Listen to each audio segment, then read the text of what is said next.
Durante los próximos 2 días estaremos tratando el tema de el valor de la resurrección. ¿Cuáles son las objeciones acerca de la resurrección? ¿Y cuáles son los hechos acerca de la resurrección? Y es que la resurrección de Jesús es un tema fundamental en la fe cristiana y por eso es que es objeto de ataques y críticas, aún desde la iglesia del primer siglo.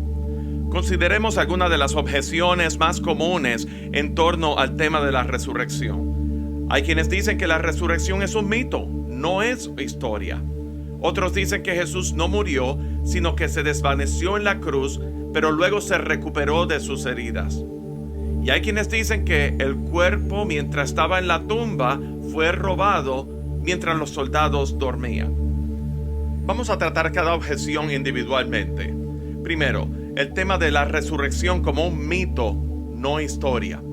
La realidad es que para que se desarrollen mitos, fábulas o leyendas se requieren una serie de tiempo y generaciones por el medio. Una fábula o un mito no ocurre de la noche a la mañana. La realidad es que el Nuevo Testamento se desarrolló por sus propios testigos oculares en un tiempo breve a los hechos. ¿Qué son 20 años, 30 años o aún 40 años de los hechos? Eso se queda fresco en sus memorias y de ahí lo registran por escrito. Los testigos oculares. Por ejemplo, ¿cuántos de ustedes recordarán lo que ocurrió el 22 de noviembre de 1963? Algunos de ustedes recordarán esa fecha del 22 de noviembre del 63 como el día en que John F. Kennedy fue asesinado. El tema es que muchos de ustedes se recordarán ese día porque fue un día grande en la historia de los Estados Unidos, importante y trágico, y aún se acuerdan de lo que estaban haciendo en ese momento o dónde se encontraban cuando eso aconteció. Por ejemplo, más reciente y aún en mis tiempos, ¿qué estábamos haciendo el día 11 de septiembre del 2001, cuando ocurrió el ataque a las Torres Gemelas en Nueva York o el Pentágono en Washington, D.C.? Yo recuerdo vivamente lo que yo estaba haciendo en ese momento cuando en mi trabajo me avisaron lo que estaba ocurriendo. Me recuerdo y nunca lo voy a olvidar con los detalles, y de eso hace ya 20 años. Pues bien, esos testigos oculares de la muerte y resurrección de Jesús tuvieron esos eventos tan frescos en sus mentes que lo pudieron registrar con los detalles que lo encontramos en el Nuevo Testamento. Así que es algo que no podemos descartar como posibilidad. 30 o 40 años es un tiempo razonable y muy reciente para mantener vivos los detalles. El otro argumento es que el primer testigo del Jesús resucitado, ¿quién fue? Sí, fue una mujer. Una mujer. Al tercer día, ella fue a la tumba, encontró la tumba vacía. Y al tercer día, después de una ciudad completa haber visto una muerte tan violenta como la que describimos hace unos días, como murió Jesús crucificado. Así que ese tipo de muerte a un hombre que era inocente, que no tenía ninguna culpa, mas sin embargo fue sentenciado a muerte, en toda la ciudad había temor, había silencio, era un ambiente sombrío, y que una mujer que en esa sociedad era de quinta categoría, en una cultura patriarcal donde el hombre era el que dictaba la pauta, decir al tercer día resucitó y gritarlo a todo viento, una mujer, eso es algo muy contundente si tomamos en cuenta el riesgo que ella se estaba tomando en ser arrestada o aún matada. La segunda objeción que vamos a considerar es que Jesús no murió, sino que se desvaneció en la cruz, pero luego se recuperó de sus heridas. Vamos a tratar esto cuidadosamente, porque la muerte por crucifixión, que era una muerte típico del sistema romano, la sentencia de muerte por crucifixión era una muerte violenta, torturadora y multifacética, porque consistía en asfixia, al mismo tiempo deshidratación y paro cardíaco. En nuestro último devocional describimos detalladamente cómo fue la muerte de Jesús. Así que claramente era muerto. Era imposible que ninguna persona se recuperase de tales heridas. El segundo argumento es que los soldados lo declararon muerto. ¿Cómo lo declararon muerto? Con una punzada en el costado, que dice la palabra que de su costado brotaba agua y sangre. Y eso fue la prueba de que Jesús había muerto. Así que si se hubiera recuperado de sus heridas, ¿con qué fuerza hubiera podido remover la piedra en la tumba? Si no solamente era una piedra, una roca de singular magnitud, sino que fue sellada. Así que para remover esa piedra hacía falta una fuerza de singular importancia. Debemos considerar también que los cristianos del primer siglo presentaban defensa acerca de la resurrección. Eso lo vemos en Hechos capítulo 1 versículo 3, donde dice que después de padecer la muerte se les presentó dándoles muchas pruebas convincentes de que estaba vivo. Durante 40 días se les apareció y les habló acerca del reino de Dios. Luego Pablo, quien era perseguidor de los cristianos, tras su conversión, estuvo dispuesto a padecer por la prédica de la resurrección de Jesús. Luego del concilio en Jerusalén, conspiraban para matarle. Pablo fue arrestado en Cesarea y estando en prisión testificó en varias ocasiones ante el gobernador Félix, su sucesor Poncio Festo y el rey Agripa. Leemos en Hechos capítulo 26 versículos 22 y 23. Solo por eso los judíos me prendieron en el templo y trataron de matarme. Pero Dios me ha ayudado hasta hoy y así me mantengo firme, testificando a grandes y pequeños. No he dicho sino lo que los profetas y Moisés ya dijeron que sucedería, que el Cristo padecería y que siendo el primero en resucitar, proclamaría la luz a su propio pueblo y a los gentiles.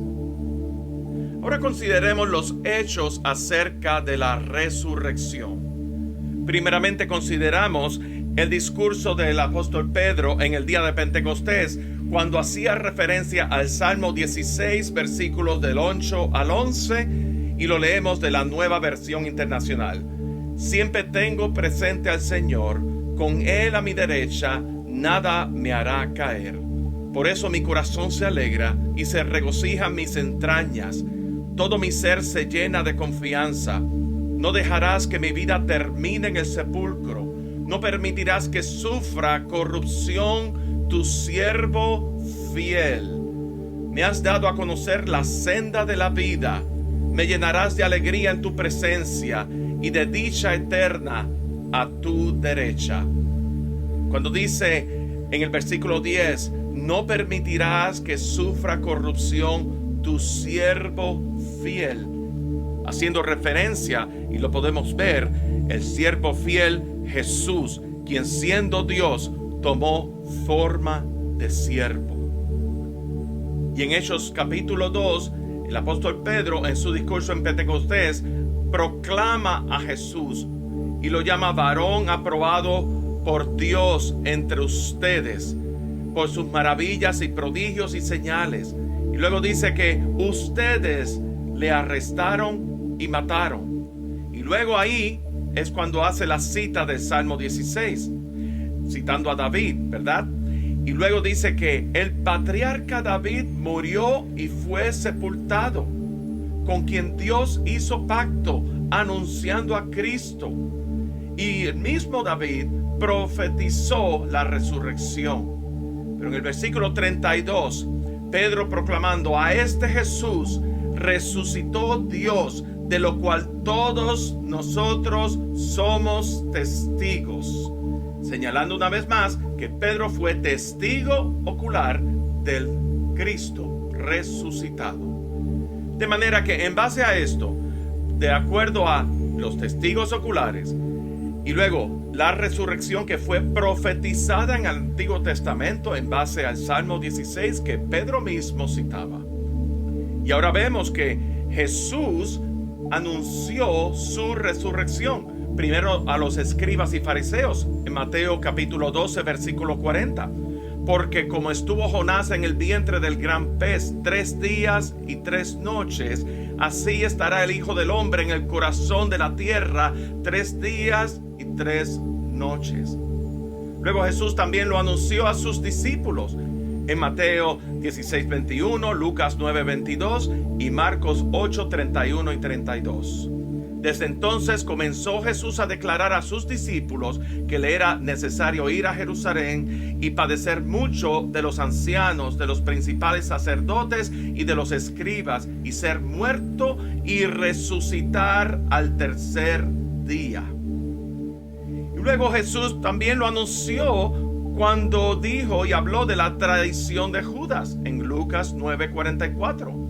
Haced que os penetren bien en los oídos estas palabras, porque acontecerá que el Hijo del Hombre será entregado en mano de hombres. Así que a diferencia de otras personas que se han levantado de entre los muertos, Jesús ascendió y vive, no volvió a morir. Sus milagros eran consecuentes con sus declaraciones. El Padre y Jesús son uno. Jesús venía del Padre. De manera, y como dijimos al principio, el tema de la resurrección es un tema fundamental de la fe cristiana. Vivimos en unos tiempos donde se intenta desacreditar cualquier vestigio de creencia en la resurrección. Mañana continuaremos hablando acerca del valor de la resurrección como elemento esencial para nuestra salvación.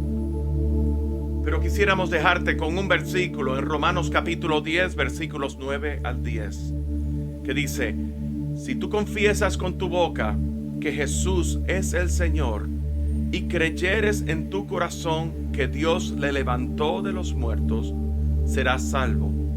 Porque con el corazón se cree para justicia, pero con la boca se confiesa para salvación. Padre, te damos tantas gracias por la revelación de tu Hijo Jesucristo en nuestras vidas para nuestra redención, para nuestra salvación y como medio reconciliador contigo. Señor, te damos gracias porque la resurrección y ascensión culmina el pacto redentor que tú llevaste a cabo, que tú estableciste desde antes de la fundación del mundo. Señor, que tú te puedas revelar en un mundo que necesita saber las inescrutables riquezas de tu gracia, de tu gloria en Cristo Jesús por medio de la salvación solamente a través de Cristo Jesús. Suficiente para salvar a toda la humanidad y eficiente en aquel que pone su fe en Cristo Jesús. Señor, que podamos proclamarte de continuo y predicar con denuedo tu palabra para gloria tuya y esperanza en este mundo tan lleno y tan necesitado de una respuesta existencial en sus vidas que solamente Cristo la tiene. Es en ese nombre que oramos. Amén.